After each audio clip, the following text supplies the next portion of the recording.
আসসালামু আলাইকুম। কেমন আছো সবাই? আশা রাখছি ভালো আছো। আল্লাহর রহমতে আমরাও ভালো আছি।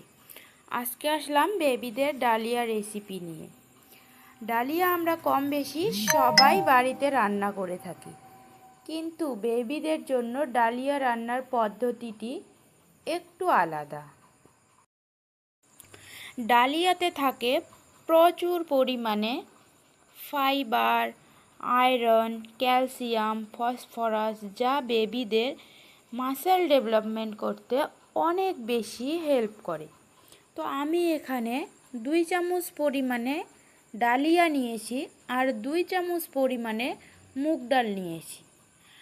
আমি এখানে ডালিয়া আর মুগ ডালটা কিন্তু ভিজিয়ে রাখবো প্রায় 10 মিনিটের মতো। তাই ঢাকনাটা ঢেকে 10 মিনিট পর ফিরে আসছি। অবশ্যই বেবিদের জন্য ডালিয়া রান্না করলে ডালিয়াটা কিন্তু ভিজিয়েই রান্না করতে হবে, শুকনো ডালিয়া কিন্তু রান্না করা যাবে না। তো আমার 10 মিনিট হয়ে গেছে, এরপর ফিরে আসলাম। এখানে আমি একটু তেল গরম করে নিলাম আর এখন আমি ডালিয়া আর মুগ ডালটা ভালো করে ধুয়ে পানিটা একদম ছাড়িয়ে নিয়েছি। এরপর আমি হালকা আঁচে 2-3 মিনিটের মতো ভেজে নেব। যেহেতু ডালিয়াটা আগের থেকে আমি ভিজিয়ে রেখেছি, তাই কিন্তু ডালিয়াটা ভাজার সময় একটু দলা হতে পারে বা গায়ে লেগে যেতে পারে। কোনো চিন্তা নেই, কারণ একটুখানি ভাজার পরে আবার নর্মাল হয়ে আসবে ডালিয়াটা। তো দেখো আমার ডালিয়াটা একদম ভাজা হয়ে গেছে, একদম আগের মতো হয়েছে, শুকনো শুকনো ঝরঝরে হয়েছে। এরপর আমি ডালিয়াটা নামিয়ে নেব।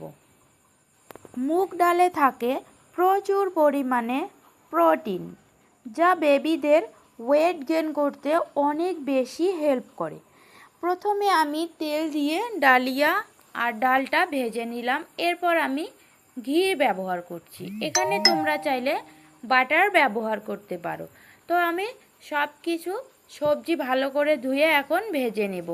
হালকা আছে 2 মিনিটের মতো ভেজে নেব। এরপর আমি আদা একটু কুচি করে রেখেছি, কুচনো আদাটাও ভেজে নেব। এখানে আমি সবজি ব্যবহার করেছি পাকা একটা টমেটো, আলু, গাজর এবং পেঁপে। সব সবজিগুলো আমার ভাজা হয়ে গেছে। এবার আমি পানিটা ফুটিয়ে নিব। অবশ্যই ফুটন্ত পানিতে ডালিয়াটা রান্না করতে হবে, তাহলে ডালিয়ার গুণটা বেবিরা পরিপূর্ণভাবে পেয়ে থাকবে। তো আমি সবজিগুলো এখানে দিয়ে দিলাম পানির মধ্যে আর ডালিয়াটাও দিয়ে দিলাম। এখন আমি পরিমাণ মতো লবণ দিয়ে নিচ্ছি। 1 বছরের নিচের বেবিদের কিন্তু লবণটা না দেওয়াই ভালো। তারপর আমি লবণ দিয়ে একটু হলুদ গুঁড়ো দিলাম, ভাজা জিরের গুঁড়ো একটুখানি দিয়ে নিলাম। এরপর আমি প্রেসার কুকারের ঢাকনাটা বন্ধ করে পরিমাণ মতো সিটি দিয়ে ডালিয়া আর ডালটাকে সব সবজির সঙ্গে ভালো করে সেদ্ধ করে নেব।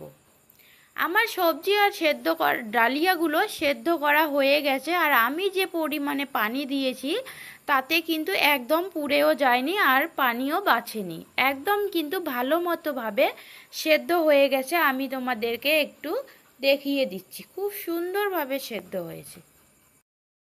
ডালিয়া খাদ্যশস্যটি কিন্তু গমের তৈরি। ডালিয়া আমরা কিন্তু 10 মিনিট যদি ভিজিয়ে রান্না করি, তাহলে ডালিয়ার মধ্যে যে পুষ্টিগুণ আছে সব কিন্তু বেবিরা পেয়ে থাকবে। অবশ্যই ডালিয়াটা আমরা ভিজিয়ে রান্না করব। বড়দের জন্য যদি আমরা ডালিয়া রান্না করি তাহলে কিন্তু যদি ভিজিয়ে না রাখো তবুও চলবে, কিন্তু বেবিদের জন্য রান্না করলে অবশ্যই ভিজিয়ে রান্নাটা করতে হবে। এরপর আমি উপর থেকে 1/2 চামচের মতো ঘি দিয়ে এটা আমি আমার বেবিকে সার্ভ করব। তো বন্ধুরা, আমার এই ছোট ছোট ভিডিওগুলো দেখতে তোমাদের কেমন লাগে অবশ্যই কমেন্টে জানাবে। আর যদি ভালো লাগে অবশ্যই চ্যানেলটা সাবস্ক্রাইব করে আমার পাশে থাকবে। একটা লাইক দিয়ে আমাকে একটু উৎসাহিত করবে।